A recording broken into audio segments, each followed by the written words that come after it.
So let's move on now to our next topic, and what we're going to be discussing is rationality and how we address irrationality in a social context, and how do we approach that? You're wrong. You're wrong, dude. Okay, so I mean, I guess you could start if you want. Yeah, it's a difficult thing because I feel that I feel that I have a certain obligation. Sometimes it's easier to keep your mouth shut, but if it's someone if it's someone I'm not particularly close to, I'd say 50% of the time I do keep my mouth shut because I just can't be bothered to get into an argument. But definitely people close to me, like family members, I feel that I have an obligation to at least say something. So if someone's taking, I think that if it's somebody I don't know very well, 50-50 chance I'll say something. If it's someone who's a family member, I really feel like it's my duty to say something. I feel otherwise I'm letting them get conned or what have you. So if someone's starting to take a homeopathic remedy, Okay, so I was saying I feel that I have an obligation to people who are close to me, particularly family members, to say something to challenge irrationality. Okay. And I feel kind of like a dick and a party pooper sometimes when I do it. So, give us an example of something irrational that you're addressing. Well, what do I think of? Okay, so my mother, for instance, takes homeopathic remedies, and so she would give, when she was last in Japan, she gave some to my wife for like air sickness, that kind of thing. Yeah. And last time I was in Canada, I tried to talk to her about it because I don't like the fact she goes once a month to a homeopath. She spends like $40 to $60 for the appointment, and then whatever she spends on the sugar pills. And I just feel like if she's on a fixed income, she shouldn't be spending her money on this because it doesn't do anything. I mean, if she was rich, I really wouldn't care because homeopathy is basically doing nothing, so it wouldn't bother me so much. But I feel that she's being taken advantage of, and I feel it's my duty to say something. But it just causes, she just gets anxious when I do it. She gets stressed out, and then she'll say something, to my wife about, Andrew's he has to be right all the time and la la la. It's not about me being right. It's just, it's very hard for me to watch this. Yeah. And, so I think we do have a duty to say something sometimes. And I think that, and particularly with family members, because, we're supposed to be there to make their lives better. What's your approach? I think I may have a bit of a slightly different approach. I'm not really one for imposing my own ideologies on others. Is rationality an ideology, though? Well, the pursuit of rationality for the purpose or the ends of a higher level of living, or happiness really is the ultimate goal. And there are those who believe a life lived in rationality leads to a higher level of happiness. But there are also those who believe that certain levels of irrationality, as humans, because this is something that we have a natural inclination to do, gives us sort of comfort, or provides for us an alternative way of living that allows us to sort of separate ourselves from the daily,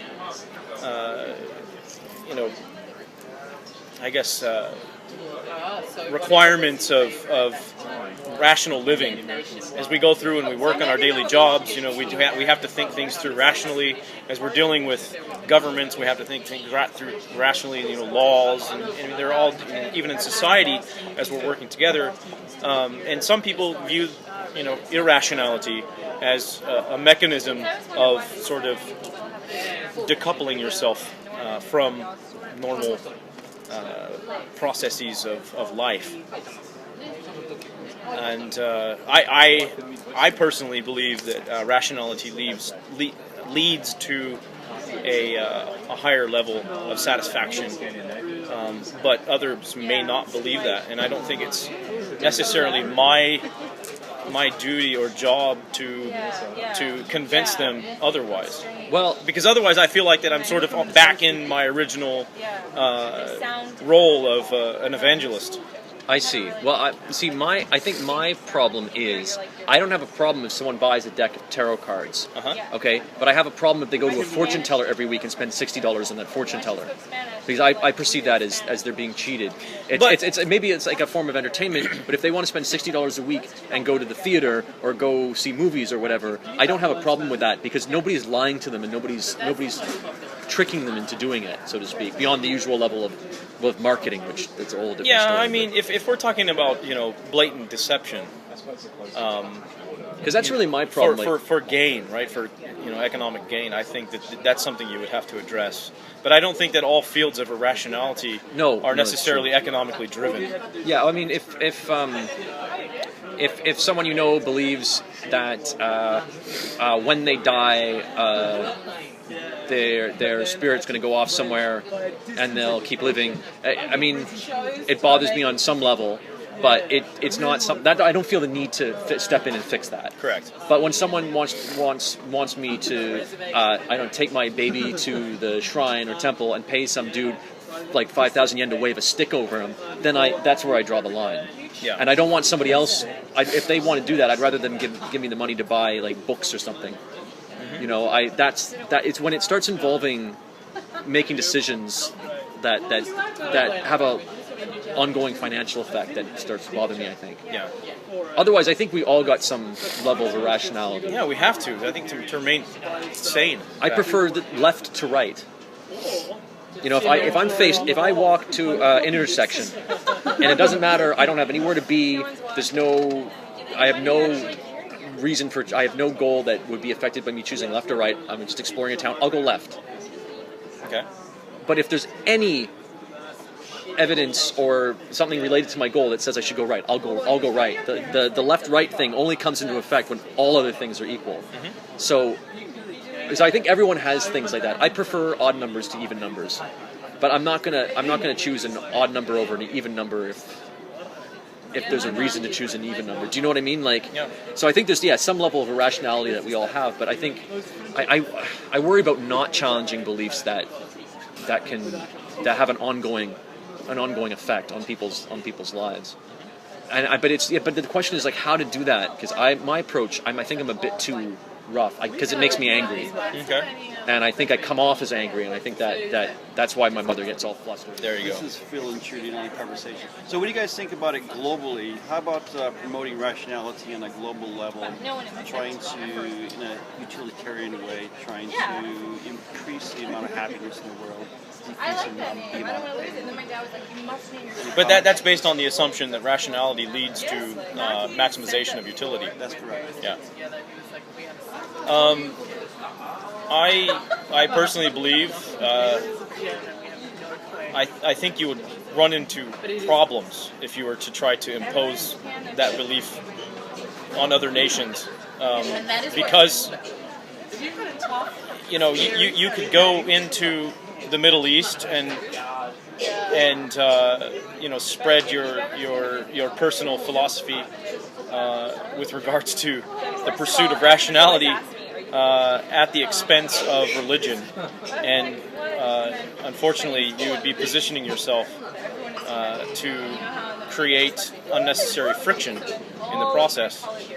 But does that mean we should ignore sort of the injustices that are inherent to those religious systems? And I think that when it comes to that degree of the inhumanity, or we do have an obligation to address them. Well, I think what it comes down to is that you can't. People have got to change their minds on their own. Mm-hmm. What you can do is, I think the only thing you can do is you can provide them with the right information.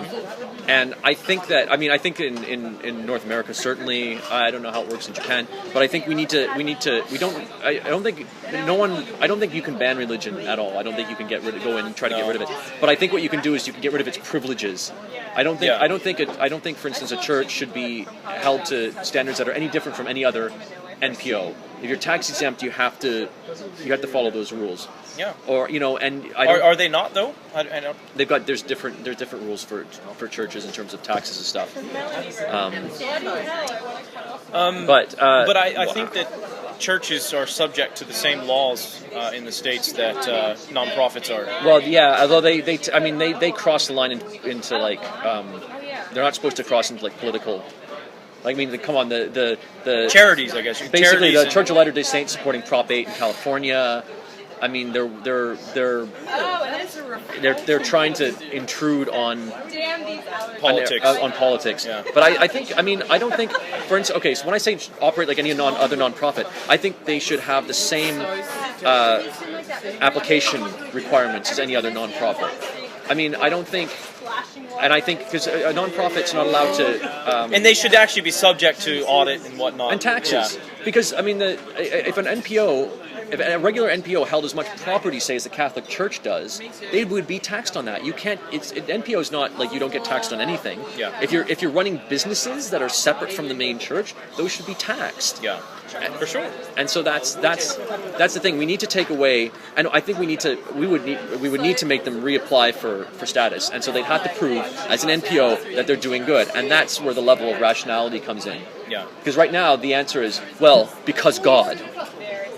But the answer has to be no, because we have this program, that program, this program, yeah. And these qualify. And there are churches that do that well. Definitely. That are very responsible. Definitely. I'm just saying that they shouldn't be allowed to say because God anymore. And there are a lot of NPOs that are just as bad as the bad churches. So I think, or, a lot of charities that, look at Japan recently with the whole debacle with, the money that was given for relief efforts in Tohoku. How much of it was? Did you hear how? I mean, it was some god awful amount of money had been funneled away, and it was very interesting too because I was discussing with my wife. I said, actually we should probably look into one of these charities to give to the relief efforts, and she was very emphatic. She's Chinese, so she understands the level of corruption that exists in these systems, and she was right. I mean, it ended up that just hundreds of millions of dollars when it ended up funneled away into someone's offshore account, and there's no accountability there. So there are a lot of corrupt. Yeah, definitely. But the NPOs. idea is that they can be prosecuted, and they can't just say in reply because God. Right. I think religions would have a bit more leeway because there's this thing. It's like you're intruding into you're bringing the profane into the sacred, and I think we need to eliminate that kind of discussion. But that's the thing is that if for instance, if you want to be if you want to start your new religion, happy Scientologism, and I think to incorporate as a nonprofit, you have to do more than just prove that you're a religion. Okay. I think you have to actually have plans, and I don't think you should be able to just do that and suddenly you're tax exempt. Well, of course, you have to present business plans. You have to present, the structure of money flows and whatnot to ensure that you're not embezzling or that you're not laundering. But I don't know. I guess. But I think we have to just sort of. I think by giving the information, what we'll eventually be able to do is we strip. We have to strip away the idea that you can't use. Forget the NPO thing for a second. But we have to strip away the idea that you can use because God to get out of an argument. Yes. Which takes us back to the original subject of how do we pursue education from a rational perspective in an environment where irrationality is the norm. Yeah. And I have to be honest. Even for me, I guess one of the subjects that are probably the dearest to me happens to be the subject of religion. And it's very similar to Phil, and it's because of the background and our experience with it, and we understand that though there are positive aspects of it, there's the whole community aspect of it. I think there's a lot of interpersonal support and things. There's a good framework there. You could make the same argument for a Japanese university dance circle. You could, but of course, we also understand the inherent sort of hazard of blindly believing something.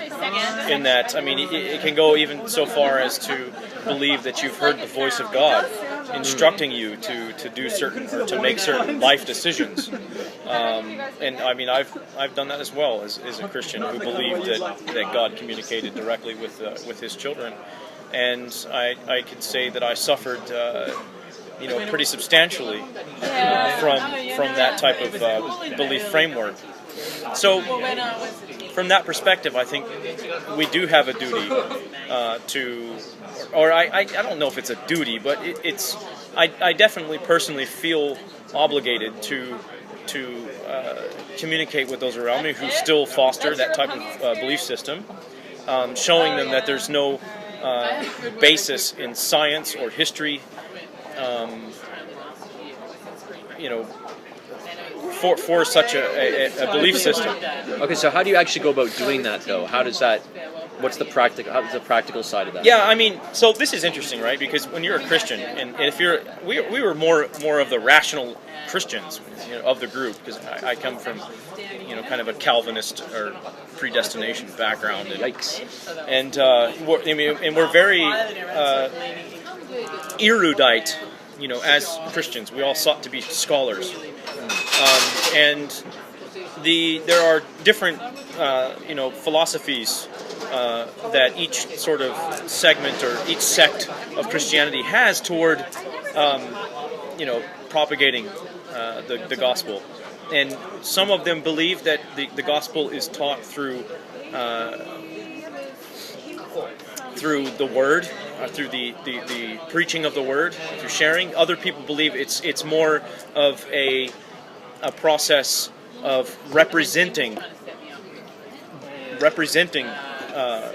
the religion through behavior. So you are as they say, a light in the world, or the salt of the earth. So it's your responsibility to go in and live as a sort of a point of reference for that, for why is it that it's different or whatnot. So it's funny coming, from the other aspect of this. How do we do that? Do we go as, what's important is that people who believe in an irrational system have irrational beliefs about rational living. Well, I mean, because most people even people who are devoutly religious, mostly behave as if they're atheists. Well, no, there's no Jesus take the wheel going on. Well, what I mean is that people who are steeped in Christianity, specifically, and this is from kind of the reference point that we're talking from here, people who are steeped in Christianity tend to have a belief that those who are not given to a lifestyle submitted to God are reprobate and are living miserably, and they believe that there's no life fulfillment, and that you have this God-shaped vacuum in your heart that you're continuously trying to fill with worldly pleasures and blah blah blah. So they have an irrational approach to rational living. I see what you're saying. Okay. So when we go back and we try to educate these people, especially Phil spends a lot of time trying to show people through Facebook, and I think that he's sort of living out the testimony of rational living, if that makes sense. And he's trying to show people that, look, here I am. I used to be a very devout Christian. I was entirely dedicated to the way and the way of life, and I've come out, and I haven't fallen off the cliff. I haven't become a deadbeat druggie. Impregnating women all over the globe. And are we talking about the same Phil? Well, no. Yeah, right. Sorry. No, but so this is the point, though. They tend to have this belief that once you've fallen away, from God, or those who have never come to God, are completely living an unfulfilled life. And how do we educate those? Well, I think Phil's doing a good job. He's presenting a lot of the truth in context. He's showing them that, look, it's possible to have fun. It's even possible to party without being given over to a life of lecherism. and or hedonism, right? Right. And I think that once they can see that, oh, wait a minute, these people are just like you and me, the only difference is that we don't believe that a God of the Bible originated, our environment. He didn't create us. There are, of course, there's so many different beliefs as to how we got here, whatever. But the point is this: it's not the God of the Bible, and we don't believe that, and we don't have anything that is subtracted from our life because we don't believe it. And in fact, I think that oftentimes I find there are people who are more rationally inclined who even tend to be more humanitarian, or even tend to have more of a heart towards wanting to see other people, lifted up in quality of life to the degree that we have been able to enjoy. Well, it's definitely a lot easier to think of everybody as a human if you don't think that any group is specially selected. Yeah, exactly. That we're in the place we're in here, drinking clean water. Yeah. Just accident of birth. Yeah, it is. In reality, and we have an obligation to those people who aren't able to drink clean water. Absolutely. That we try to, through whatever we do in some small way, but that the things we do in general over the arc of our life adds to the good stuff that's going on, rather than making it harder for people. Right. So how do we approach it?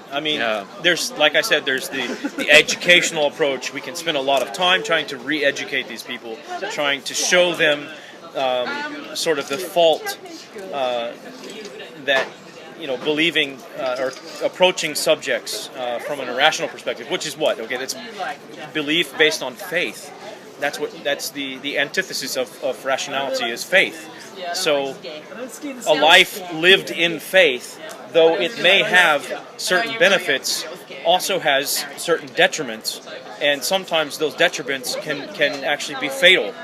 When we're talking about that's true. Jihadism. What's interesting is we actually have a wedge. Like they're always talking about get ID into the schools as a wedge issue.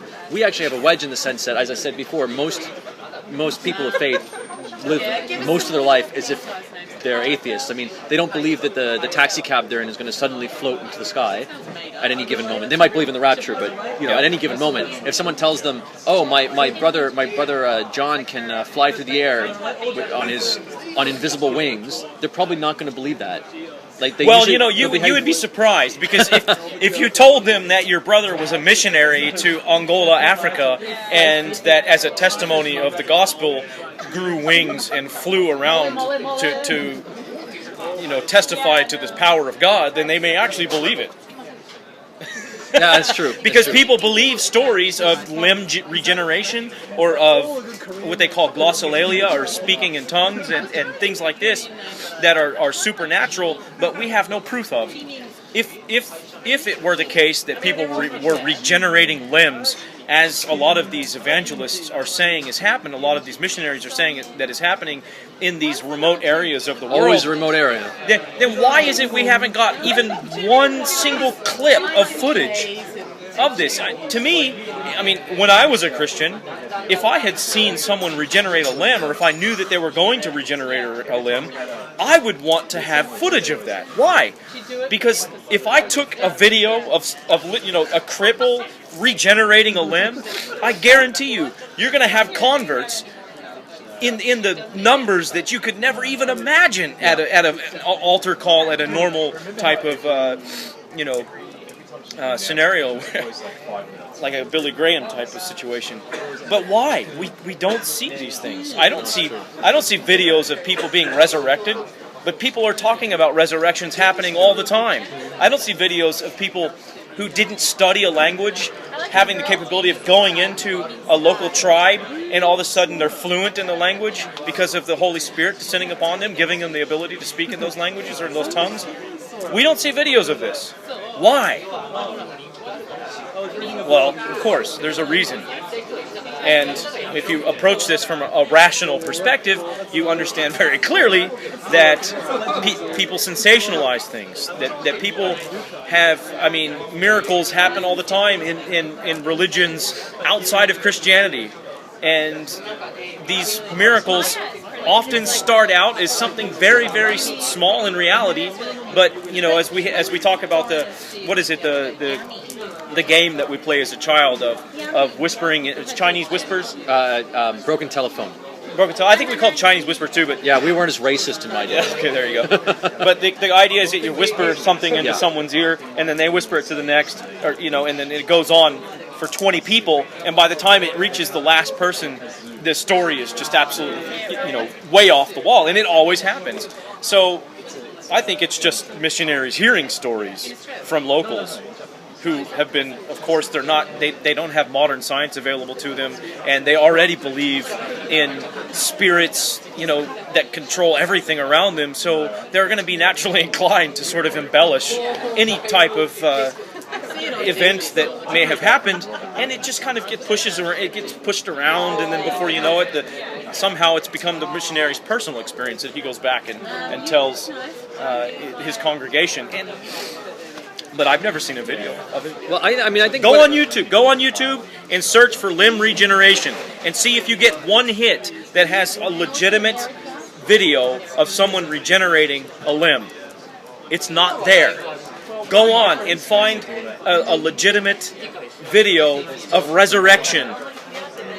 You'll find one, and it's out of Africa, and I've seen it myself, and it's not convincing. So if it's one out of how many thousands and thousands of instances that we hear of as Christians, think about it. You have to really approach that from at least some semblance of rationality. I think on some level, and we're never going to get rid of religious type irrationality. We've already seen it with the shift as people shift away from religions. They're finding conspiracy theories, and that's sort of become the new religion. Again, the structure is very much the same. There's this. It's different in the sense it's a shadowy figure, but there's somebody pulling the strings. Yeah. Oh, it's the Rothschilds. Yeah. It's the lizard people. Like this has sort of replaced religion in a sense. So I'm not sure.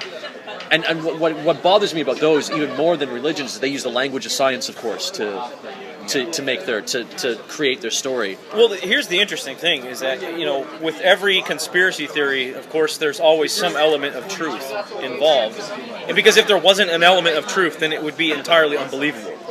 So it's all about distorting truth. But I think that they're trying to approach it rationally. I don't think that it's not a circumstance like it is with religion, where people are from the get-go, they believe it's faith-based. It's not anything based in reality. Whereas conspiracy theorists are looking for facts, and of course they're distorting them, but they're looking for facts to support their claims. Well, they're looking for facts that don't necessarily exist. That's the problem. So, the famous one, Building 7, World Trade Center. They just will ignore the photos of the rear side of that building that shows it was just it was totally gutted from the back, from the debris falling from the other building. It was totally gutted. But they only show the photos from the front that looks like it was totally okay, and then the controlled demolition.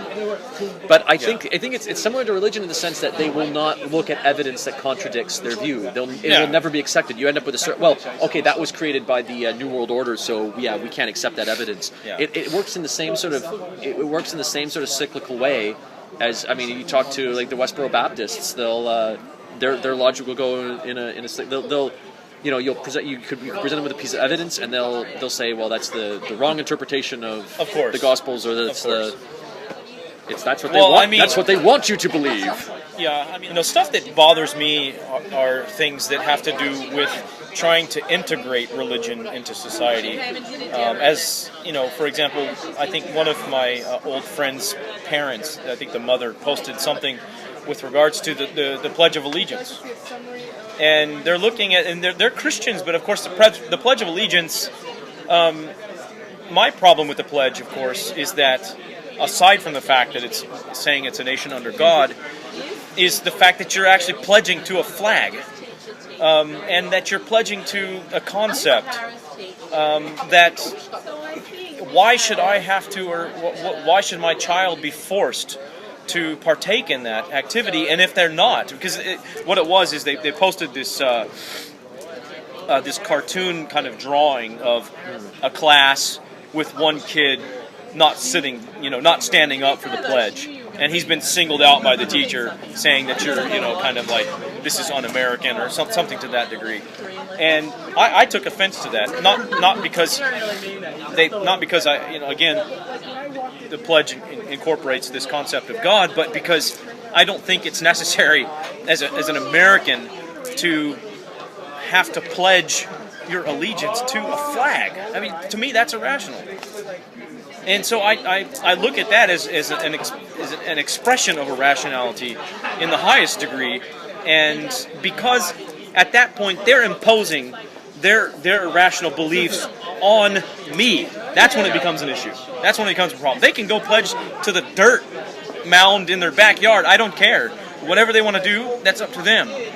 And I won't even waste my time trying to convince them that is it's a waste of their time. That's medieval. Really. Yeah, that's medieval, right? But when it comes to the point to where all of a sudden, their belief system is being imposed upon me and my family, then yeah, I will stand up for rationality to a very high degree.